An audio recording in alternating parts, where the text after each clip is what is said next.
por mais que a gente leia, entenda as palavras, me parece que é muito mais do que só um entendimento, né? É a prática no dia a dia com o nosso semelhante, com as pessoas que nós amamos, né? E sobretudo dentro da nossa casa, com a nossa família.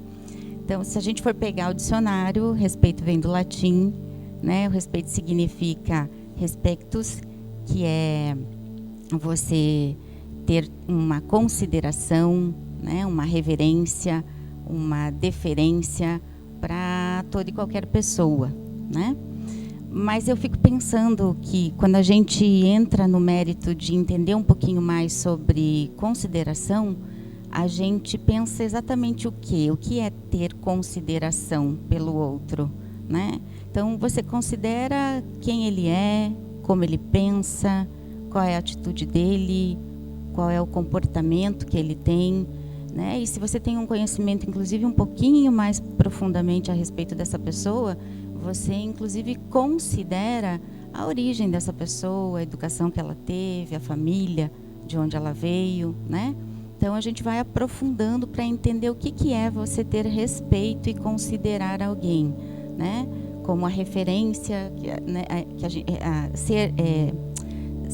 Se referenciar e fazer essa deferência às pessoas diz respeito ao quê? A você pensar o que vem primeiro, quem veio antes, né? Inclusive, uma das coisas que a gente precisa entender sobre respeito é isso, é considerar, é olhar para trás. Respeito se refere a isso, inclusive. Então, quem veio antes?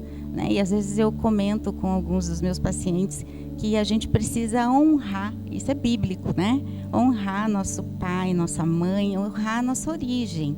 Então, a gente precisa olhar para trás e ver quem veio antes da gente e honrar todas essas pessoas, né? E isso é um respeito pela nossa história, pelas gerações que vieram antes de mim, né? Pela própria história que elas tiveram até que chegasse em mim.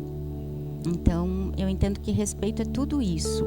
É você dar atenção, é você ser educado, é você ter uma escuta, é você se importar, né? É você se interessar em saber sobre a vida do outro. Isso tudo é um respeito, né? Que isso a gente aprende aqui. Eu digo no seio familiar, né? E aí a gente é lançado para fora, no mundo externo. Mas a gente tendo essas bases no nosso lar, fica muito mais fácil desenvolver as relações exteriores, né?